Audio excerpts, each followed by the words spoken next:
Japanese media.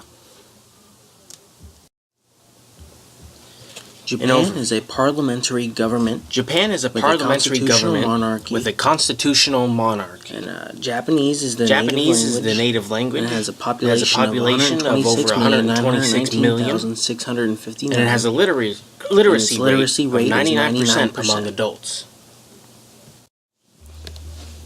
Chief of State. The Chief of State is Emperor Akihito since 1989. And the head of the government is Prime Minister Shinzo Abe. Emperor is a hereditary position, but elections are held every 4 years for the Prime Minister role.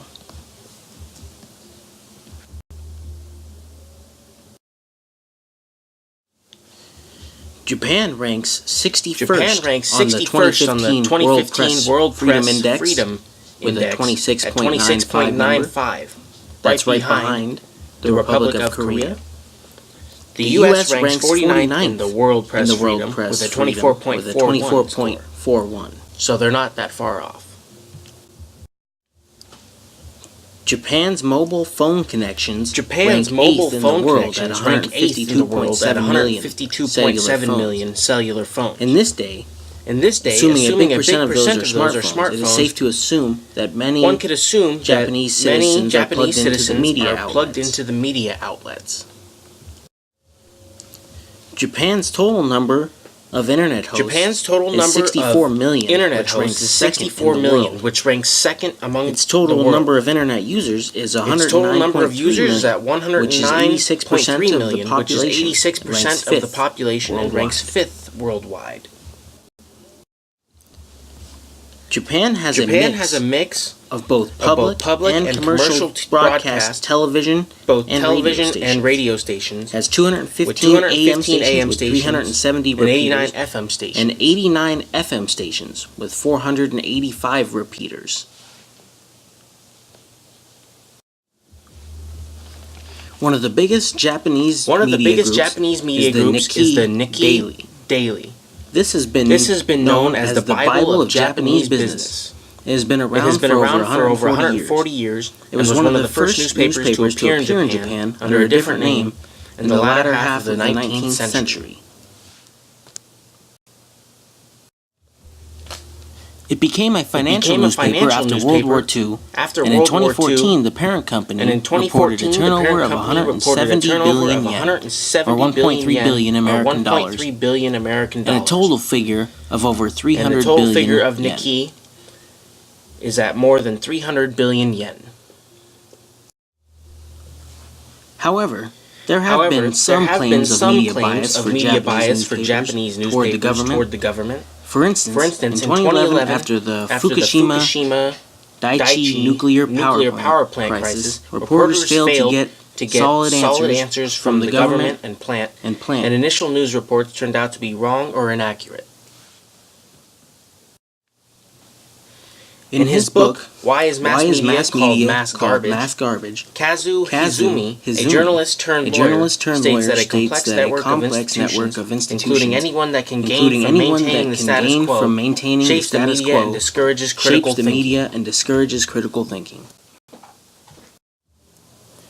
Even as recent as May of 2015, Prime Minister Shinzo Abe has been accused of campaigning to intimidate the media through the means of taking away their broadcasting licenses. One of Prime Minister Abe's main goals is to revise the Japanese Constitution, in which they renounced war as a sovereign right. To get this done, he would need criticism from the media to be muted. The Asahi Shimbun daily newspaper was a target of the government after its report that the Imperial Army use of sex slaves had relied on false testimony. Now the paper reporters don't even want to ask the government questions at press conferences anymore. A new law has passed that could send journalists to prison for releasing leaked information on state secrets. Japan has fallen on the World Freedom Index 50 spots in 5 years. because of certain acts like this.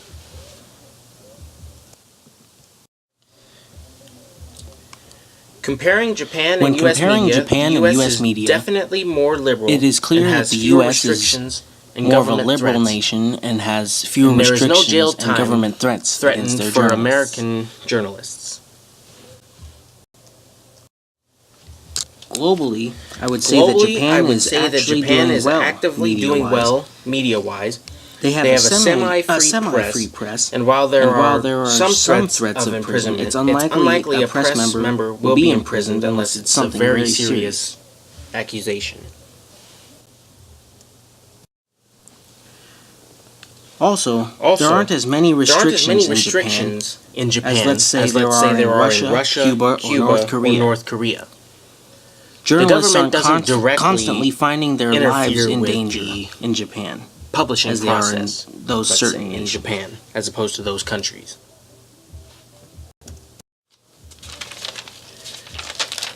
So in forecasting the future of Japanese media, I see them progressing with the rest of the world as far as technology goes. Because they already have Twitter and other social media, such as the rest of the world. Countries in the world. They're all linked up on Twitter and social media. So if something like virtual reality is coming to Japan, it could definitely make its way to Japan. It would allow the people to get a better sense of the news that's coming towards them. The news as opposed to just seeing it on TV. For instance, natural disasters. Get a feel of what it's like to actually be there.